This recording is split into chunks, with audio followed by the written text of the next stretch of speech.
جی بسم اللہ الرحمن الرحیم۔ السلام علیکم۔ غامدی صاحب کے ساتھ ہفتہ وار سوال و جواب کی نشست میں خوش آمدید۔ اس نشست میں ہماری کوشش ہوتی ہے کہ دنیا بھر میں موجود احباب براہ راست غامدی صاحب کی خدمت میں اپنا سوال پیش کر سکیں۔ آغاز کرتے ہیں۔ ہمارے ساتھ سب سے پہلے موجود ہیں ہمایوں مجید صاحب۔ ہمایوں صاحب مائک اپنا انمیوٹ کریں اور سوال کیجیے۔ السلام علیکم غامدی صاحب۔ وعلیکم السلام۔ سب سے پہلے میں آپ کا شکریہ کرنا چاہتا ہوں کہ میں کشمیر سے ہوں، انڈیا سے، اور بہت سالوں سے آپ کے ویڈیوز دیکھتا ہوں، تو بہت کچھ ہمیں فائدہ ملا، بہت کچھ۔ اللہ تعالیٰ آپ کو اس کا صلہ ملے۔ تو سر، آپ سے ایک سوال ہے، کوشچن ہے کہ جب بھی ہم آپ کی فکر کسی تک پہنچانے کی کوشش کرتے ہیں کہ بھائی یہ قرآن ہے، یہ مطلب سنت ہے، مستقل بذات احکام، یہ حدیث ہے، مطلب تو ہم جب یہ بات کرتے ہیں تو وہاں سے وہ برک اٹھتے ہیں سر، تو وہ اپنی دلائل پیش کرتے ہیں، تو ہم اس میں آپ کی رہنمائی چاہتے ہیں، کیسے ہم ان کو کنوینس کر پائیں گے؟ جی اس میں جلد بازی نہیں کرنی چاہیے۔ آپ کے مخاطبین صدیوں سے بعض چیزیں ایک خاص طریقے سے سن رہے ہوتے ہیں، ان کو پورا اطمینان ہوتا ہے کہ انہیں جو کچھ بتایا گیا ہے وہی صحیح ہے۔ یک بیک جب آپ کوئی نئی بات ان کے سامنے رکھ دیتے ہیں، یا اگر وہ نئی نہیں بھی نہیں ہے لیکن ان کے لیے اس میں کچھ اجنبیت ہے، تو اس کا رد عمل ہوتا ہے، اس سے گریز کرنا چاہیے۔ اس میں صحیح طریقہ یہ ہے کہ آپ مسلمانوں میں تعلیم و تعلم کا طریقہ اختیار کریں۔ تعلیم و تعلم کا طریقہ بالواسطہ مؤثر ہوتا ہے اور لوگوں میں رد عمل کی نفسیات بھی نہیں بھڑک اٹھتی۔ اس میں سادہ طریقہ یہ ہے کہ بعض چیزوں کی طرف بس توجہ دلا دیجئے کہ اللہ کی کتاب پڑھ لیں۔ آپ جن چیزوں کو پہلے جانتے ہیں ان کے مقابل میں بھی کچھ چیزیں ہیں، ان کو سن لیں۔ اگر آپ کا دوستی اور محبت کا تعلق ہے تو بس یہ توجہ دلا دیں، اس کو مجادلے کا موضوع نہ بنائیں۔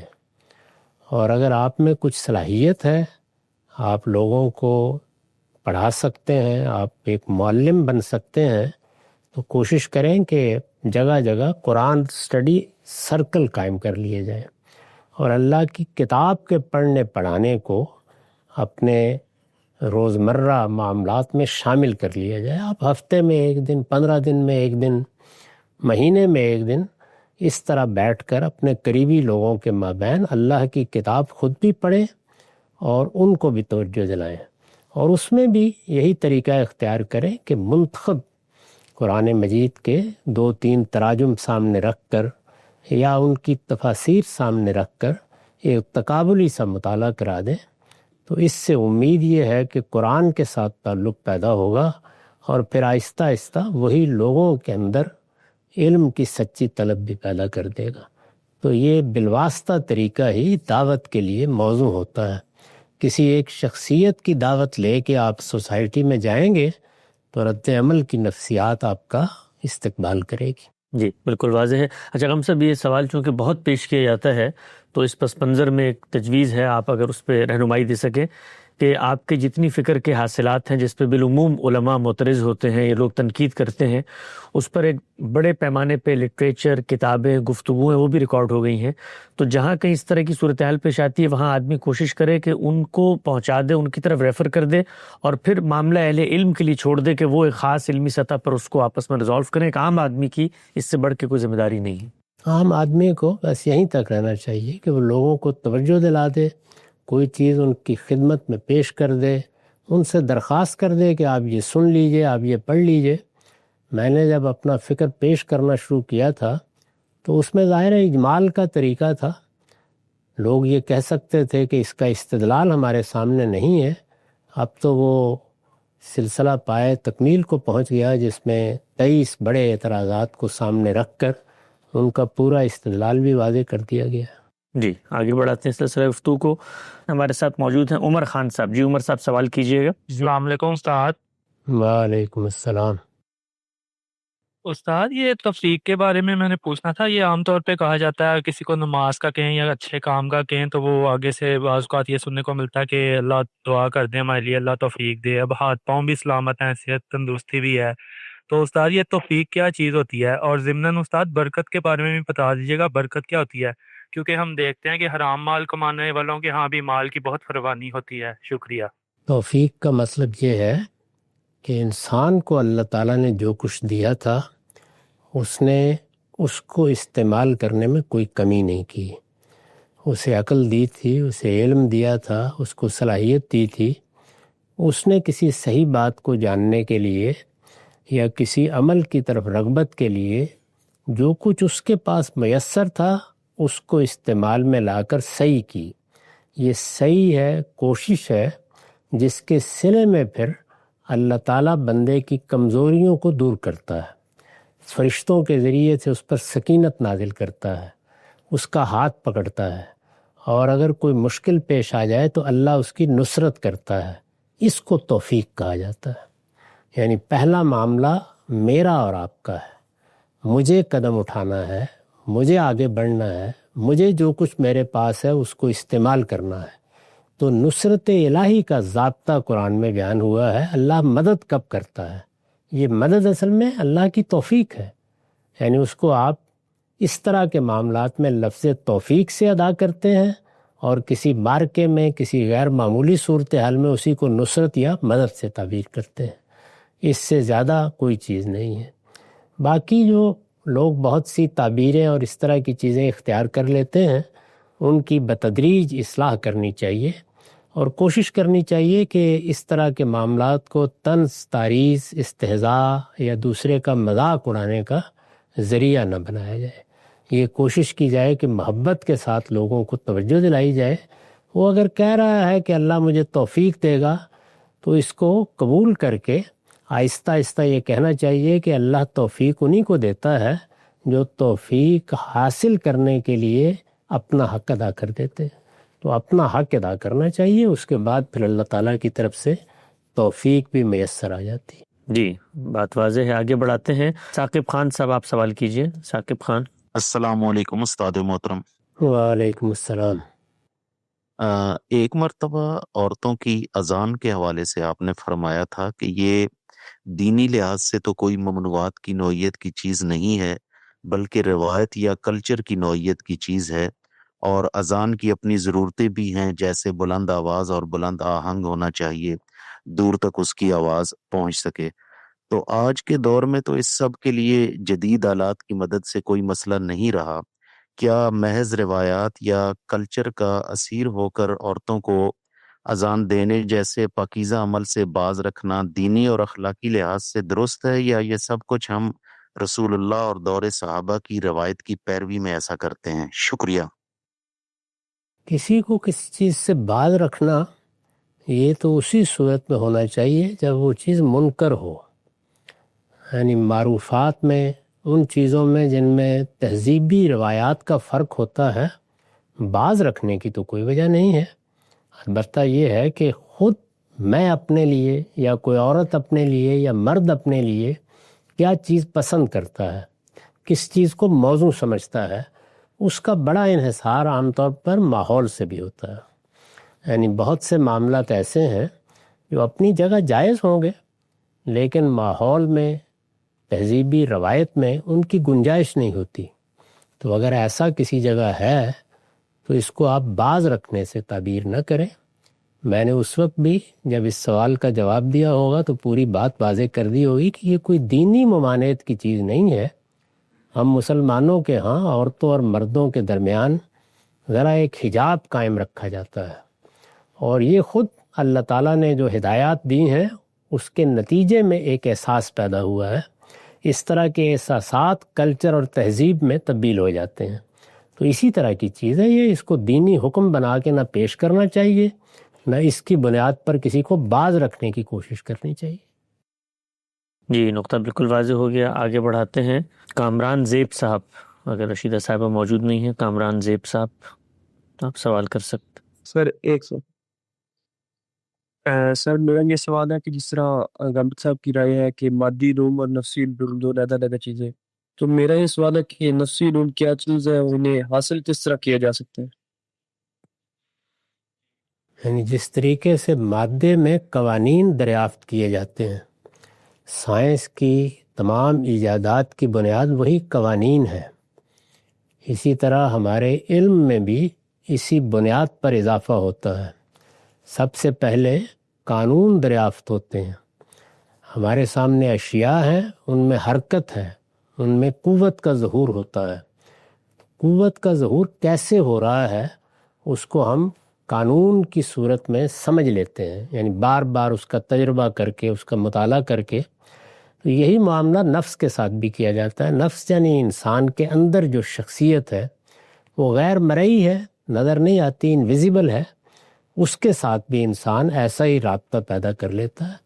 اس کے لیے ارتکاز توجہ، مراقبے، یوگا کی مشقیں، بہت سی چیزیں عام معروف ہیں دنیا میں، ان کے ماہرین بھی ہیں، ان سے اگر آپ کچھ سیکھنا چاہتے ہیں تو سیکھ لیں۔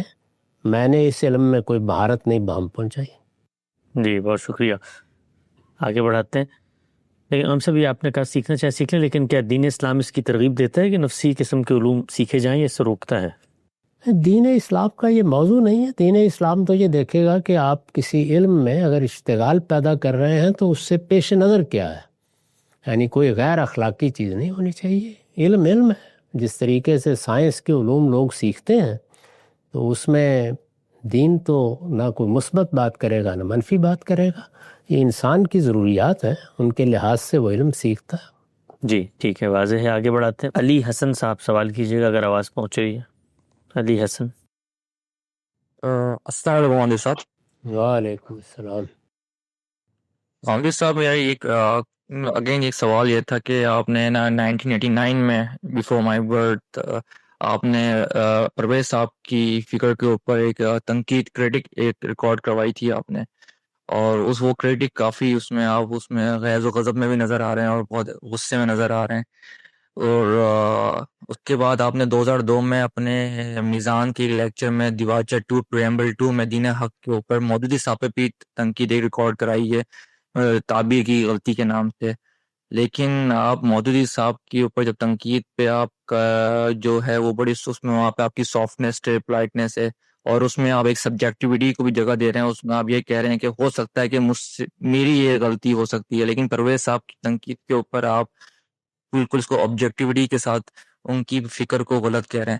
اگر ہم لیکن دونوں تنقید کو کمپیریٹیو انالیسس کرتے ہیں، ان کی پروڈکٹ کو اگر ہم دیکھتے ہیں، پرویز صاحب کی فکر سے جو انفلوئنس ہونے والے لوگ جو ہیں وہ ہمیں بہت ہی پروگریسو نظر آتے ہیں، اور مودودی صاحب کی فکر سے جو انفلوئنس ہونے والے لوگ ہیں ان کی جو پروڈکٹ ہے وہ ہائیلی ایکسٹریمسٹ ہیں، وائلنٹ ہیں، جی اور مورل پولیسنگ کرتے رہتے ہیں، اور یونیورسٹیز تک میں سوال کیجیے۔ یونیورسٹی مطلب یہ ہے کہ آپ کی مطلب تنقید پرویز صاحب کی تنقید کے اوپر اتنی غیظ و غضب کیوں ہے، اور مودودی صاحب کی تنقید کے اوپر اتنی سافٹنیس کیوں ہے؟ جی ہم سے غیظ و غضب یہ کا غیظ و جواب دیں۔ غضب تو مجھے یاد نہیں ہے، میں دوبارہ کوشش کروں گا دیکھوں اس کو اور اپنے غیظ و غضب سے بھی متعارف ہوں۔ میرے ذہن میں نہیں ہے، کوئی سخت جملہ ہو سکتا ہے کہ جوانی کے زمانے میں آدمی کہہ دیتا ہے، کہہ دیا ہو، تاہم جو تقابل آپ نے کیا ہے اس کے بارے میں عرض کر دیتا ہوں کہ یہ در حقیقت دو بالکل الگ الگ معاملات ہیں۔ ایک چیز یہ ہے کہ سائنسدان ہے مثال کے طور پر، تو آئنسٹائن کے زاویے سے دیکھا جائے تو نیوٹن پر بعض تنقیدات ہوں گی، اسی طرح نیوٹن کے زاویے سے دیکھا جائے تو ارسطو پر تنقیدات ہوں گی۔ تو علم کی دنیا میں جب آپ علم کی روایت کے اندر کھڑے ہو کر اختلافات پر گفتگو کرتے ہیں تو یہ اور چیز ہے۔ اور اگر یہ معلوم ہو کہ کسی آدمی نے پانی سے گاڑی چلانے کا دعویٰ کر دیا ہے تو وہاں آپ نے دیکھا ہوگا کہ ہمارے اچھے خاصے سائنسدان بھی کوئی غیظ و غضب میں آ گئے تھے۔ تو یہ فرق ہے اگر آپ اس کو سمجھ سکیں۔ جی بہت شکریہ۔ مریم عدنان صاحبہ آواز پہنچ رہی ہے تو سوال کیجیے مریم صاحبہ۔ السلام علیکم کامدی صاحب۔ جی وعلیکم السلام۔ میرا سوال مینلی قرآن کی آخری 2 صورتوں کے بارے میں ہے، لیکن اس سے پہلے میں یہ ذکر کر دوں کہ جتن سورہ کہف میں اصحاب کہف کے قصے میں اللہ تعالیٰ نے ہمیں یہ بتایا ہے کہ ان تفصیلات میں ہمیں نہیں جانا چاہیے کہ ان کی تعداد کتنی تھی وغیرہ، جس کا انیویٹبلی مطلب یہ ہے کہ ہم ان ڈیٹیلز پر غور کریں جو ہمیں بتائی گئی ہیں۔ اسی طرح آخری 2 صورتوں میں اسپیسیفکلی جن باتوں کا ذکر ہے ان کا تعلق کوانٹم بایولوجی سے معلوم ہوتا ہے، کیونکہ اگر ہم زوہار کبالا اور یووال ہراری کی جیوش میجک کے اوپر کتابیں پڑھیں تو انہوں نے خود قرآن میں منشن کیے ہوئے کانسیپٹس کو تھوڑا سائنٹیفکلی ایکسپلین کیا ہوا ہے، مثلا کیسے خاص انٹینٹ سے بولے گئے الفاظ سب کانشیس مائنڈ پر اثر انداز ہوتے ہیں، جن کو قرآن وسوسوں کا نام دیتا ہے، اور یہ کہ نوٹس پر پھونکنے کا تعلق بھی انٹینٹ کے ساتھ ہے۔ اور سب سے اہم بات یہ کہ آکلٹ سائنسز تب تک افیکٹو ہوتی ہیں انڈیویجول پر بھی اور قومی سطح پر بھی جب تک وکٹم کانشیسلی بالکل اوبلیویس ہو کہ اس طرح کا علم اس کو نقصان پہنچانے کے لیے استعمال کیا جا رہا ہے۔ تو اس زاویے سے کہ یہ سپر نیچرل عمل نہیں بلکہ فزکس اور نیورولوجی کی کلیئر سائنس ہے، آپ کے علم کے مطابق اس پر کوئی قابل ذکر کام ہوا ہے؟ اور یہ کہ اندھیری راتوں سے کیا مراد ہے؟ شکریہ۔ یہ قرآن مجید نے تو جو چیزیں ہمارے مشاہدے کی حد تک انسان پر اثر انداز ہو جاتی ہیں یا اس کے لیے نقصان کا باعث بنتی ہیں یا تکلیف کا باعث بنتی ہیں، ان سب سے اللہ کی پناہ مانگنے کی تلقین کی ہے۔ یہی ایک بندہ مومن کے لیے صحیح طریقہ ہے۔ ہم بیمار ہوتے ہیں، ہمیں کوئی تکلیف آ جاتی ہے، اب بیمار ہو گئے ہیں، تکلیف آ گئی ہے، تو ایک پہلو یہ ہے کہ تحقیق کر کے دیکھا جائے یہ بیماری ہے کیا، اس کی ہر لحاظ سے تشخیص کرنے کی صحیح کی جائے، اور پھر بیماری ہے تو اس کا علاج کیا ہو سکتا ہے، کیا اس کا کوئی علاج دریافت ہو گیا ہے، کیا کوئی نیا علاج دریافت کرنا پڑے گا۔ یہ اگر آپ غور کر کے دیکھیں تو بیماریوں اور تکلیفوں کے بارے میں ہمارے علم کی داستان ہے، ہم یہی کرتے ہیں۔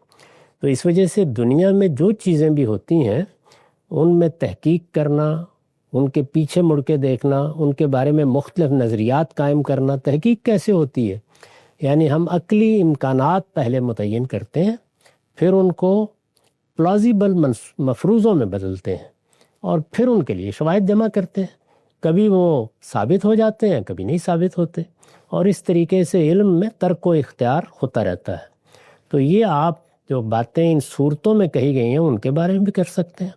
یعنی مثال کے طور پر یہ کہ اندھیرے کے شر سے پناہ مانگی گئی ہے، تو وہ کیا چیزیں ہوتی ہیں؟ بہت سی چیزیں ہمارے مشاہدے میں آتی ہیں، بہت سی ہو سکتا ہے کہ علم کے آگے بڑھنے کے نتیجے میں مزید نمایاں ہو۔ اسی طرح کا معاملہ نفسات میں ہو سکتا ہے، ایسے ہی وساوس کیسے اثر انداز ہوتے ہیں ان میں بھی ہو سکتا ہے۔ لیکن قرآن مجید تو جو چیزیں ہمارے مشاہدے میں آتی ہیں ان کی بنیاد پر یہی تعلیم دے گا کہ تم نے بیماری میں تشخیص کرنی ہے، بیماری کے وجوہ اسباب دریافت کرنے ہیں، علاج دریافت کرنا ہے، وہ کرو، لیکن اللہ سے بیماریوں کے شر سے پناہ مانگنی چاہیے۔ تو یہ دونوں چیزیں ہیں جو مل کر اصل میں ایک اللہ کے بندے کی شخصیت کی تشکیل کرتی ہیں۔ یعنی انسان کو جو عقل دی گئی ہے اس کی روشنی میں وہ تحقیق کرے، علاج ڈھونڈے، اسباب تلاش کرے، ان اسباب کو دور کرنے کی صحیح کرے، اور اس کے ساتھ اپنی ناتوانی اور اپنے عجز کا اعتراف کرتے ہوئے اپنے رب سے پناہ مانگتا رہے۔ دونوں چیزیں ساتھ ساتھ چلنی چاہیے۔ تو جو باتیں آپ بیان کر رہی ہیں وہ ہم بھی پڑھتے رہتے ہیں، مزید آگے تحقیق کیجئے، ہو سکتا ہے کہ یہ تحقیقات سامنے آئے، کوئی اس کے اوپر تنقید شائع ہو جائے، پھر اس کو بھی پڑھ لیجئے۔ تو علم کی دنیا کو اپنا کام کرنے دیجئے۔ جو بات دعا میں سکھائی گئی ہے وہ یہ ہے کہ آپ کو سر درد بھی ہو رہا ہے، مثال کے طور پر عام سی کوئی بیماری یا بخار بھی ہے، تو دوا بھی لیں گے، اس کا علاج بھی ڈھونڈیں گے، اللہ سے دعا بھی کریں گے، دونوں ہی کام ہوتے ہیں۔ جی واضح، شکریہ۔ آگے بڑھاتے ہیں، اسد رندانی صاحب سوال کیجیے گا۔ اسد صاحب آواز پہنچ رہی ہے تو؟ السلام علیکم استاذ مکرم، میں امید کرتا ہوں کہ آپ خیریت سے ہوں گے۔ اب میرا سوال یہ ہے کہ مطلب ہم مکتبہ فراہی کے جو اصول ہیں اس کے حوالے سے تو اس بات کو میں سمجھتا ہوں کہ جب آپ یہ کہتے ہیں کہ جو ہے وہ قرآن کے باہر کوئی جو ہے وہی جلی یا وہی خفی نہیں ہوتی، اور نبوت کا جو اصل جو اس کی حیثیت میں چیز ہے وہ مخاطبہ الہی ہے۔ میں اصل میں آپ کے اس پوری گفتگو کے اندر ایک جملہ آپ نے کہا تھا کہ یہ ان لوگوں کے لیے اس لیے ضروری ہے کیونکہ وہ وہی کا تعین کرنا، کیونکہ وہ اس کے اوپر حکم لگاتے ہیں. اگر اس کی بنیاد کے اوپر اس کا اگر جواب آپ مجھے تھوڑا توضیحی طور پہ دے دیں، اور میں جو ہے آپ کی کرم نوازی ہوگی اگر اس طرح سے دے دیں کہ میرے لیے کچھ نئی جہتیں کھل جائیں اس چیز کو سمجھنے کے لیے. جزاک اللہ. یہ سوال پوری طرح واضح نہیں ہوا، یعنی کیا چیز پوچھنا مقصود ہے؟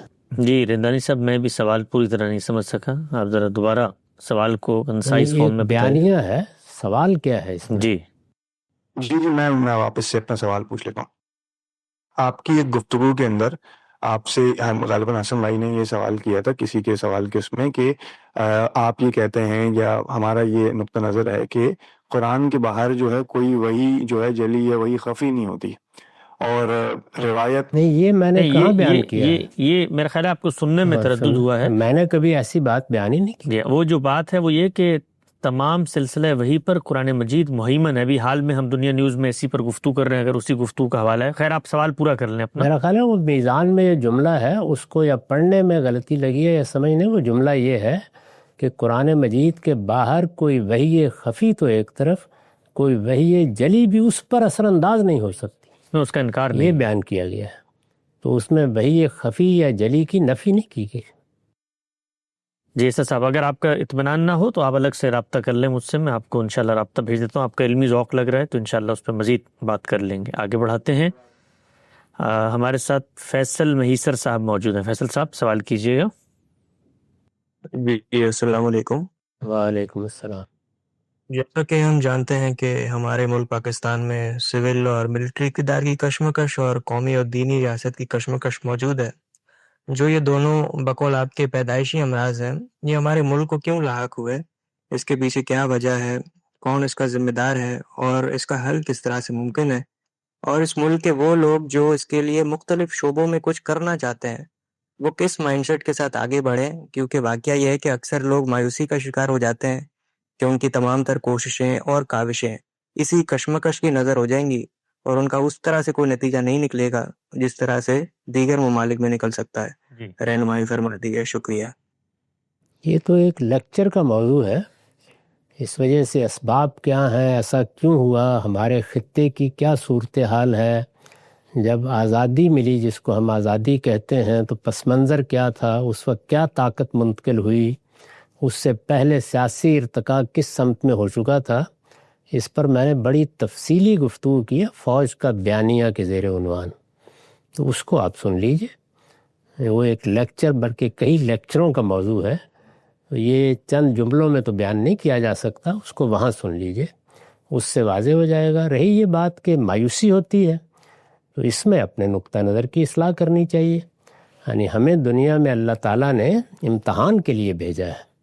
یہ ضمانت نہیں تھی کہ تمہارے مطابق تمام سازگار حالات ہوں گے اور ان میں تم پیدا ہوگے. ذرا اندازہ کیجئے کہ ہمارے ملک میں تو چلیے ایک کشمکش ہے، لیکن اس کے ساتھ بہت سی چیزوں کی آزادی ہے، جدوجہد کی آزادی ہے، کام کرنے کی آزادی ہے، تنقید کرنے کی آزادی ہے حدود میں. آپ جزیرہ نما عرب میں جا کے ذرا بیٹھ کے کوئی بات کر کے دیکھیں، وہاں بادشاہت ہے. اسی طرح ذرا چین میں چلے جائیے، وہاں پہ ایک خاص طرح کی آمریت ہے. تو ہر طرح کے حالات میں یہ دیکھنا چاہیے کہ آپ کے لیے کیا کام کرنے کے مواقع ہیں.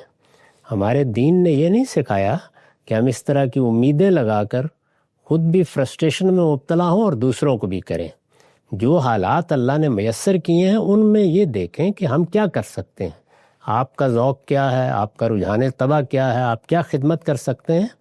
بہت سے وہ لوگ جنہوں نے صدیوں بادشاہت میں زندگی بسر کی ہے، ان کے پاس مثلا جب مغلوں کی سلطنت قائم تھی تو کوئی تحریک چلانے کا موقع نہیں تھا، کوئی سیاسی قیادت سامنے لانے کا موقع نہیں تھا، تو پھر ان سب کو خودکشی کر لینی چاہیے تھی.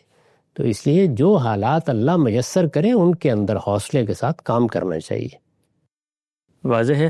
3 سیریز کی طرف میں نشاندہی کروں گا جس موضوع سے متعلق ہیں، آپ اس کو دیکھیں. فوج کا بیانیہ 21 نشستوں میں ہے، اس کو آپ دیکھ سکتے ہیں. ابھی حال میں ہم نے ایک نشست سیریز کی ہے پاکستان کے مستقبل کے زیر عنوان سے، اور ایک اور سیریز ہے جس میں ہے اس وقت امت کے کرنے کے 5 کام کون سے ہیں. یہ تینوں یوٹیوب پہ ہیں، نئی سیریز ہیں، آپ اس کو انشاءاللہ وہاں پہ دیکھ سکتے ہیں. آگے بڑھاتے ہیں. ہمارے ساتھ موجود ہیں منصور احمد صاحب. منصور صاحب سوال کیجیے گا. السلام علیکم. وعلیکم السلام. استاد میرا سوال تھا کہ زبان کے طالب علم کے لیے شاعری کا ذوق اس کی تربیت میں کتنا موضوع ہوتا ہے؟ قرآن کے طالب علم کے لیے یہ سوال پوچھ رہے ہیں؟ جی قرآن کے لیے آپ نے لفظ استعمال کیا منصور صاحب، دین کے قرآن کے، پہلا آپ کا لفظ واضح نہیں تھا منصور صاحب، دوبارہ اگر آپ ساتھ ہوں تو وضاحت کر دیں۔ زبان کے زبان کے لیے شاعری کتنی ناگزیر ہے؟ یہ زبان آپ کس مقصد کے لیے سیکھنا چاہتے ہیں؟ اگر زبان عام بول چال کے لیے ہے تو اس میں تو ان میں سے کسی چیز کی ضرورت نہیں ہے، لیکن اگر آپ کو فنون سے کچھ دلچسپی ہے، خاص طور پر فنون لطیفہ سے، تو پھر آپ کو ادب کا، شاعری کا اور اس طرح کی چیزوں کا مطالعہ کرنا چاہیے۔ اسی طرح آپ قرآن مجید کے طالب علم بننا چاہتے ہیں تو اس کے لیے بھی یہ ضروری ہے۔ تو یہ دیکھنا چاہیے کہ کس مقصد کے لیے آپ کیا چیز سیکھ رہے ہیں۔ عام زبان کے لیے ان میں سے کسی چیز کی ضرورت نہیں۔ میں تو اس پہ تنقید کرتا رہا ہوں کہ ہمارے ہاں تعلیم عامہ میں ادب کو شامل کر لیا جاتا ہے، اس کی کوئی ضرورت نہیں ہے۔ زبان سکھانی چاہیے، چنانچہ نتیجہ یہ نکلتا ہے کہ بچے 8-10 سال میر کی غزلوں کے معنی بیان کرتے رہتے ہیں، لیکن ان کو ایک سادہ درخواست لکھنی بھی نہیں آتی۔ تو زبان سیکھنا ایک الگ چیز ہے اور ادب کو پڑھنا بالکل ایک الگ چیز ہے۔ جی واضح ہے، آگے بڑھاتے ہیں۔ دیدار حسین صاحب پاکستان سے سوال کیجیے گا۔ السلام علیکم ورحمۃ اللہ وبرکاتہ۔ وعلیکم السلام۔ جی غامدی صاحب سے میرا دو سوال ہے۔ پہلا میں سوال یہ عرض کروں، غامدی صاحب جب کوئی نان مسلم جب اسلام قبول کرتا ہے تو کہتے ہیں کہ اس کی جو گناہ ہوتی ہیں وہ نیکیوں میں تبدیل ہو جاتے ہیں، تو کیا اس نے جو نیکیاں کی وہ گناہ میں تبدیل وہ نیکیاں بھی اس کے کھاتے میں ڈلیں گے یا نہیں؟ نیکیوں سے مراد وہ کام جو اسلام مسلمانوں کو کرنے کا حکم دیتا ہے، وہی وہ مسلمان تو نہیں تھا لیکن وہ کام سچ بول رہا تھا، حسن و سلوک کر رہا تھا لوگوں کے ساتھ، کیا وہ بھی اس کے مسلمان ہونے کے بعد جو اس نے مسلمان نہیں تھا دب کیے تھے، کیا وہ بھی اس کے کھاتے میں ڈلیں گے یا نہیں؟ اسلام کا اللہ تعالیٰ نے بہت وضاحت سے قرآن میں بتایا ہے کہ وہ کسی عمل کو ضائع نہیں کرتا، الا یہ کہ آدمی سرکشی اور تمرد اختیار کر لے تو اچھے اعمال کام آئیں گے۔ بلکہ یہ دیکھیے کہ توبہ و استغفار کے بارے میں اتنی بڑی بشارت دی ہے کہ جب تم بڑے بڑے گناہوں سے توبہ کر لیتے ہو اور اپنی اصلاح کر لیتے ہو تو میں گناہ جو کیے گئے تھے ان کی جگہ بھی نیکیاں تمہارے نامہ اعمال میں شامل کر دیتا ہوں۔ اللہ تعالیٰ کی رحمت ہے، بندے کو اسی کی توقع کرنی چاہیے۔ جی بہت عنایت سب لوگوں کی، کل اگلے ہفتے انشاءاللہ ملاقات ہوگی۔ مع السلام۔